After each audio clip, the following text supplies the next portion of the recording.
What's up guys, my name is Ace, and welcome back to another Black Ops 7 gun guide. In today's episode, we're going to be diving deep into the stats of the Carbon 57 SMG, and toward the end of the video, I'm going to be sharing a few excellent attachment combinations to try out. And starting it off, as always, let's have a look at our rate of fire value, which is 833 rounds per minute. That's a little bit better than average for an SMG. However, it is going to be a 5 to 8 shot kill SMG, which is quite a low damage for this game. And this means our time to kill potential up close is 288 milliseconds. This is the slowest close range time to kill for an SMG in the entire game. However, I do want to mention, it's not like it's an unusable time to kill. It's still under 300 milliseconds. You can still do okay with this. It's just not going to be a very competitive option for you. Now, on the bright side, headshots are actually pretty good with this, at least for an SMG in this game. Even without the barrel that increases our headshot damage, at most, we only need to mix 2 headshots in with body shots in order to reduce the number of shots to kill. Most SMGs up close require like 3 to 5 headshots mixed in order for those headshots to actually make a difference. So that's at least one redeeming quality of the Carbon 57. Next, let's have a look at our damage range values. And this is yet another area where the Carbon 57 does pretty good for an SMG. It's actually got the best range values in the SMG category. Our maximum damage range is 14 meters. And the point where we drop off to our minimum damage range, this is 36 meters. So again, while it does kill pretty slow, at least it's got the best damage ranges. After that, for bullet velocity, this is just slightly better than average. It's basically average for an SMG at 550 meters per second, so not too bad there. And now let's have a look at the barrels that have an impact on our range and velocity values. And it's interesting, the hybrid barrel actually gives us almost the same range boost as the long barrel, while also giving us a velocity boost, so pretty solid choice there, depending on what you're combining it with, of course. Whereas the velocity barrel will boost our velocity by 30%. And then I also wanted to mention, rapid fire is quite a good option on this gun because it increases our rate of fire up to 938 rounds per minute, which means our new time to kill potential up close is 256 milliseconds. This is a much more competitive time to kill that can actually hold its own against many of the other SMGs in the game just fine. That does of course come with some trade-offs though. We do lose 10% to our range and velocity values, and we also end up with noticeably more recoil. Next, let's have a quick look at hardcore modes, and the Carbon 57 is only going to be a one-shot kill to the body in the maximum damage range, so out to 14 meters. Then in the second damage range, we can still get a one-shot kill as long as we're hitting a headshot, whereas in that third damage range, you have to be using the damage barrel and hit a headshot if you still want to maintain a one-shot kill. So not really a standout in hardcore game modes, but perfectly usable just like everything in hardcore. As for Hipfire, we actually have the best Hipfire spreads in the SMG category, so yet another upside to make up for the fact that this gun doesn't kill very fast. It is quite good with Hipfire. And now let's have a look at recoil. And as we can see here, I wouldn't say the Carbon 57 excels in the recoil department. It's not terrible. You can definitely manage this recoil, especially if you pop a couple attachments on there that help you with your recoil. But I definitely wouldn't consider this to be a highly accurate gun by any means. So that can definitely hold you back if you're trying to stretch your ranges out and hit those really precise shots, unless you stack really heavy with recoil attachments. Then when it comes to handling, unfortunately we do have the worst handling stats in the SMG category across the board. That goes for aim down sight, sprint out, slide to fire, and dive to fire times. They are all the slowest in the category. And I think the primary reason behind this is we do have the best magazine capacity by default out of the SMGs at 50 rounds. Now, unfortunately, that comes at the cost of a slower reload time at 2.08 seconds. This is the slowest reload time out of all of the SMGs. But of course, we could use the fast mag attachment, which reduces the capacity to 40 rounds, which is still great for an SMG, and it improves our reload time to 1.73 seconds. Or we have a 60 round mag, which is actually the prestige attachment, which we'll look at in just a little bit here. That very slightly reduces our reload time, but it's hardly even noticeable. That's a very, very slight adjustment. And then finally, we could use extended mag 2 for a 75 round mag with a 2.53 second reload time. That is quite slow, but that's also a massive magazine for an SMG.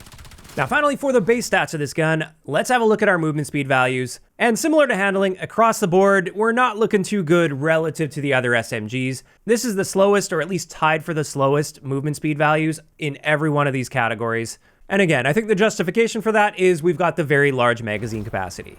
And with all of that covered, we can finally move into the Prestige attachment, which, like I said, this is that 60 round extended mag. This is the MFS Renown Plus mag. And with this one, we get the larger magazine capacity, combined with a really nice improvement to all of our movement speed values, but this comes at the cost of damage range and our reload time. And taking a deeper look here, unfortunately, this is a roughly 22% reduction to our damage ranges. That is a very big reduction, and definitely the biggest downside with this, because the other downside, that increase to our reload time, as we saw, that was hardly an increase to our reload time. It's practically the same as the base reload time of the gun. Whereas for the upsides, we do see some really nice boosts here to our base movement speed, our sprint speed, and our aim walking speed values.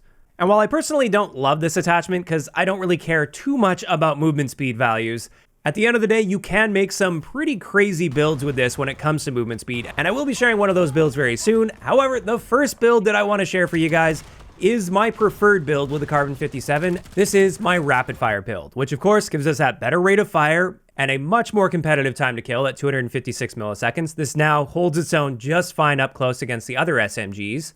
And combined with that rapid fire attachment, we're using the Recoil suppressor. That one helps a bit with recoil. We've got the long barrel on this because I want to counteract the range reductions we see with the suppressor and the rapid fire attachment. Since both of those hurt our range values, I actually managed to get a net 5% improvement while also using long barrel here. Then for my underbarrel, I have the lateral precision underbarrel. This is the one that helps with horizontal recoil. And then finally, I've got the control stock on here. That one's also helping with recoil. Again, those attachments are designed to counteract the recoil increase you see. And as you can see here, we've actually got very slightly better recoil overall compared to the base recoil of this gun, while still gaining the benefits of rapid fire. And so everything's sort of just canceling out here to give us a better time to kill, and we're staying off the radar. It's accurate enough that as long as I'm keeping myself in reasonable ranges, like close to mid-range, I have no problem hitting my target. And as I said, I can actually compete with other SMGs when it comes to time to kill. And that's why I really like this particular setup with the Carbon 57. In saying that though, my next build is really designed to lean into the excellent range profile that this SMG has relative to the others. This is my gunfighter build. With this one, I'm using the ELO sight. We once again have that Recoil suppressor, as well as the long barrel, since I want to squeeze as much range out of this as possible. We also have that lateral precision underbarrel for horizontal recoil. We have the mobility rear grip. This is the one that helps with aim down sight, slide to fire, and dive to fire times. We once again have that control stock on there. We have the EMT3 agile laser, which helps with damage range, as well as the overpressured ammo. That also helps with damage range. And what this means is we see a 63% improvement to our already excellent range profile on this.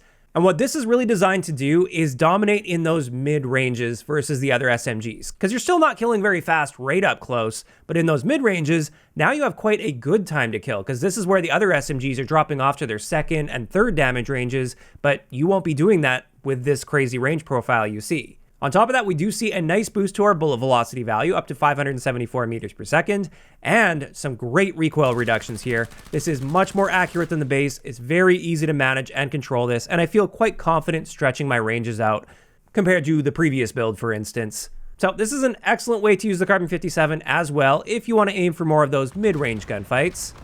And as promised, this leaves us with one last build here using the Prestige magazine. And we're really going for sprint and strafe speeds on this one. So of course, we have that Prestige attachment itself. We once again have that Recoil suppressor to help a bit with recoil. We have the Quick Step foregrip, which helps with some of our movement speed values, combined with the hammer stock. This is the one that helps with our aim walking speed as much as possible. And then we just top this off with buffer springs, again, to help our recoil out a little bit here. And with this, the highlight is not only that we can sprint pretty quickly here at 7.3 meters per second, that's a very solid sprint speed, but more importantly, our aim walking speed is 4.8 meters per second. That's better than the average sprint speed of the assault rifles in this game. So incredible aim walking speed. You can get around the map so quickly while aiming down sights, and that's really where your advantage lies here. You may not have the best time to kill value. We also lose a lot to our range, unfortunately, with this combination of attachments.